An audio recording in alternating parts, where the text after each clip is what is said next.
Milton. It's really a pleasure to be here. And I'd like to start by kind of sharing my worldview and just find the clicker here.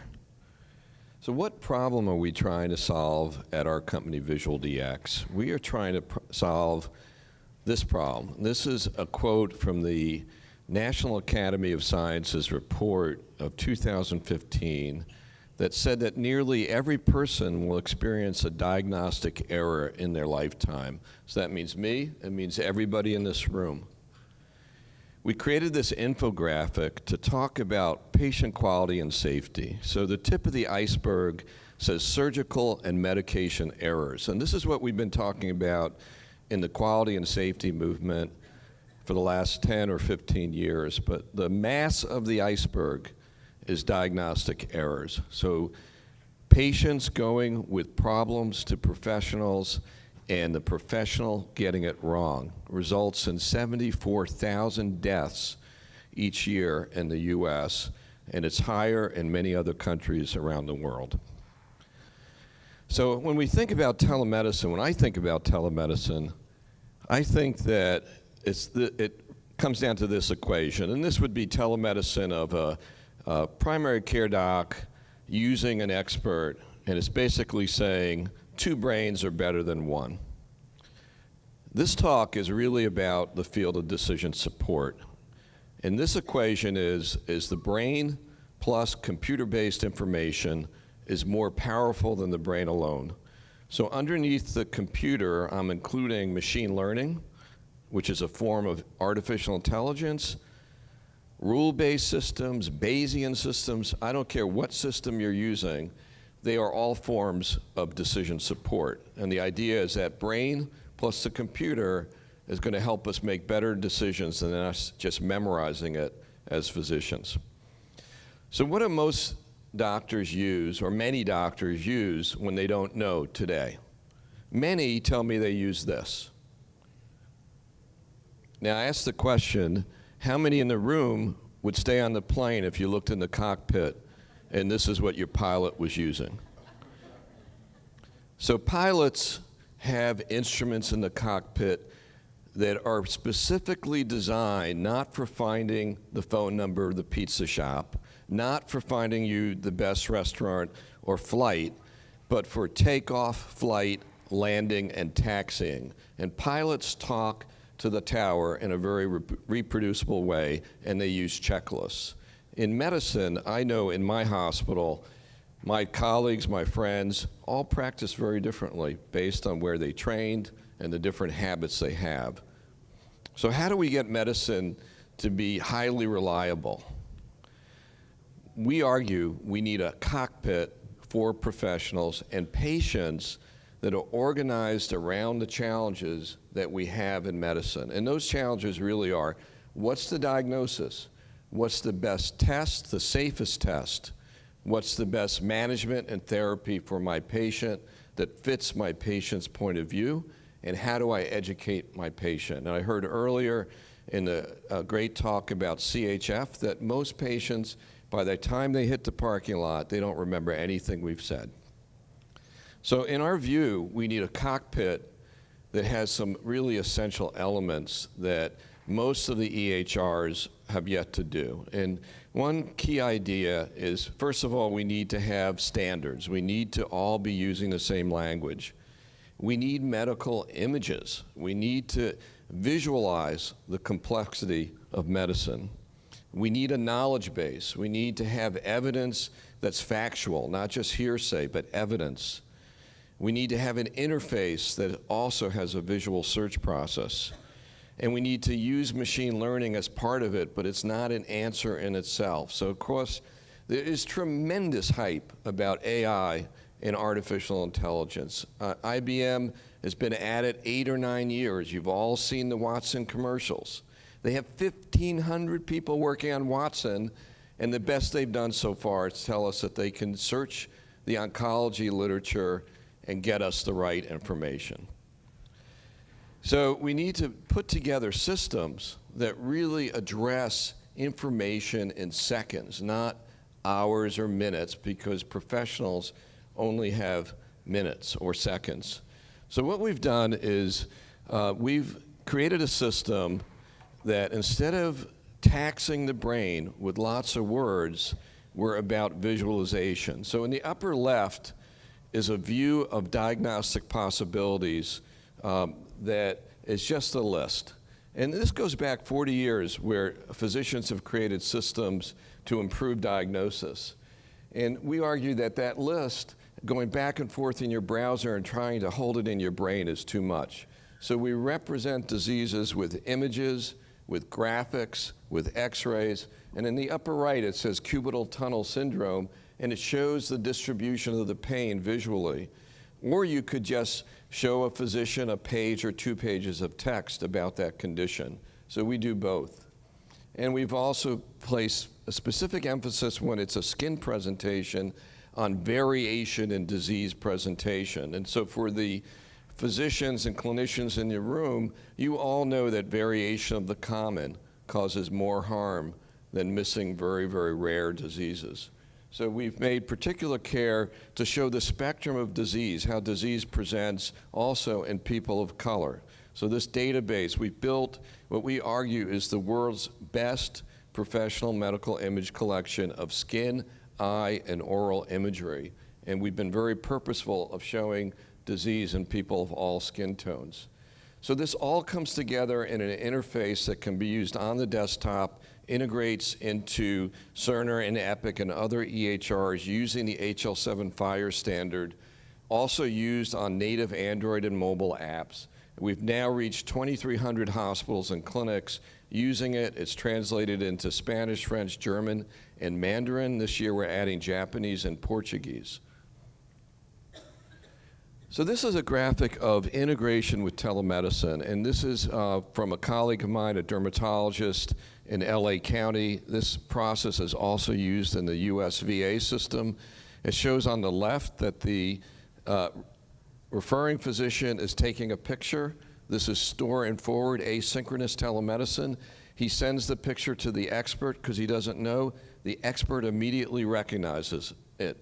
But instead of the expert having to write a half a page on what this condition is, the expert goes into VisualDX and then sends a link back to the referring physician. So the idea is it's better to teach someone how to fish than how to always fish for them.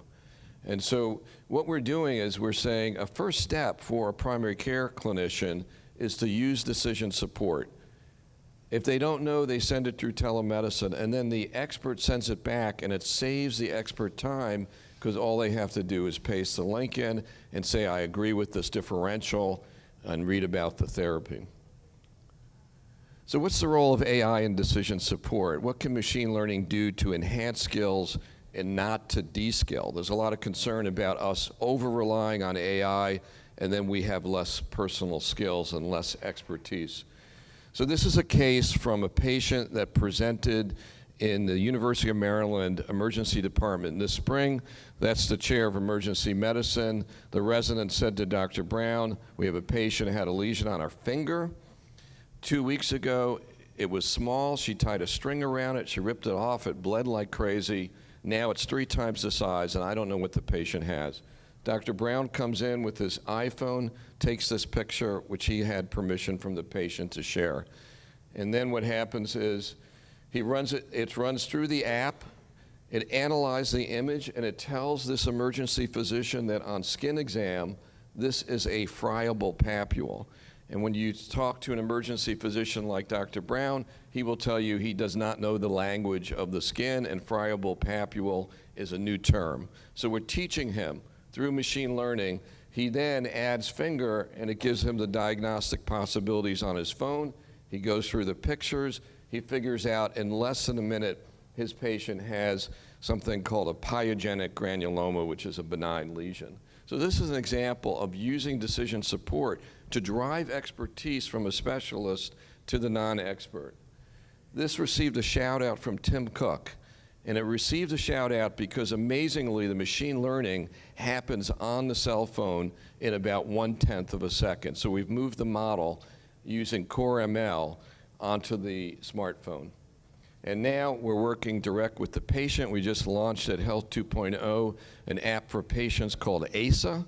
You can go to the App Store. It's only iPhone right now, and download this for free and give it a try the next time you have a common rash or lesion. So thank you, and welcome some questions. Thank you so much, Art. Any questions?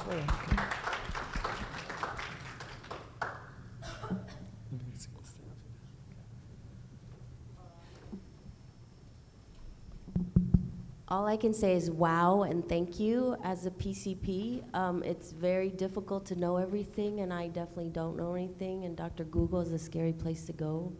So I just wanted to say thank you for that. And ASA is free. We can just go online. Well, it's actually, it is going to be a charge for it in the App Store eventually, but we just launched it, and during the launch period, we've made it free. So we're hoping that healthcare systems and payers are going to bring ASA to patients eventually. But right now, because we're interested in getting exposure to ASA, we have it free in the App Store. So a gorilla doc like me, solo practice, could download it, or I have to be part of a healthcare system? No, right now, you, as a patient, you can download ASA. There's only 200 common diagnoses in ASA.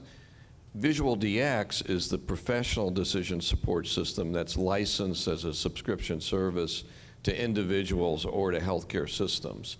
And so it's for patients, not providers, or so anyone. VisualDX is for the provider. That's our professional system that's been in the marketplace for 15 years and keeps growing. ASA is brand new. That's for the consumer. And the ASA currently is free.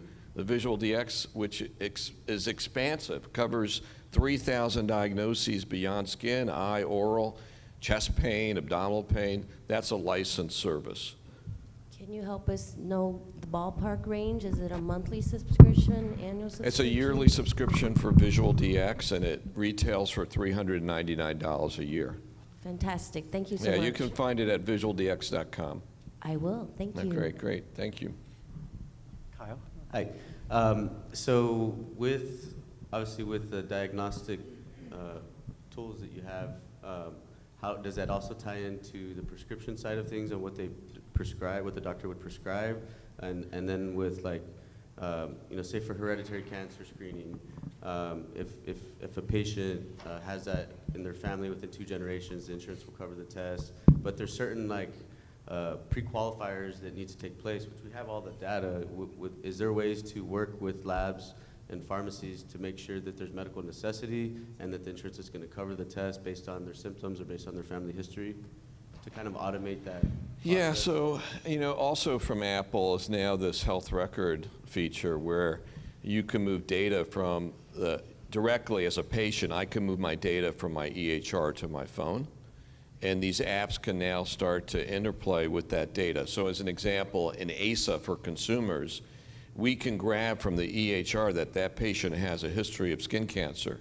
That patient might not remember 5 years ago they had this small skin cancer, and then we compute that prior history and elevate skin cancer for that patient when they use the app. So all this data, labs, geolocation, all this data that's in the smartphone is going to transform medicine. I mean, our view of the world for people, this is your co-pilot, not just for, booking hotels and flights.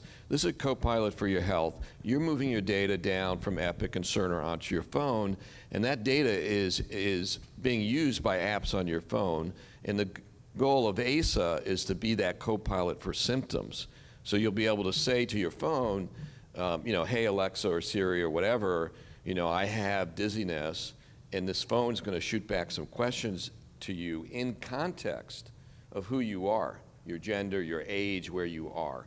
And so what our company is focused on, and this is 18 years, so we started this in 1999, so I know I look young, but I'm actually really old from all the battle scars of doing this, but it really takes a lot of work to build that knowledge base and that image base and bring that together to answer questions. And we'll run out of time, but we're really passionate at our company about this idea of problem orientation. People develop symptoms, and they want to know what to do next, and that's really our mantra. Maybe one last question there. How about? Quick question, do we have data on sensitivity, specificity, and liability of these On the machine Modalities. learning or on the... on your app, for example? And Yeah, there's been a number of trials. I mean, very early on, we compared VisualDX to the gold standard, and we showed that it did accurate diagnoses more than 100%, and the physicians using their best resources and their brains. And that's years ago. And then more recently, we've had a study in Germany, before we translated it into German, it was run in English, where they showed that family physicians using it with patients, they exposed the patients to improve their diagnoses by 36%. So the machine learning, yeah? Liability? So one thing that we're really concerned about with machine learning is this whole area of skin cancer, and you know, you take a picture of a lesion, and it turns out the person doesn't go get it checked, and it's really a melanoma. And so we really are much more focused in our work on common rashes. There's a lot of work in our field of dermatology around skin cancer, and we think that, you know, patients really with a new lesion on their skin, the simplest thing that happens in the dermatologist's office is just to remove it and have it checked. It's very easy to do.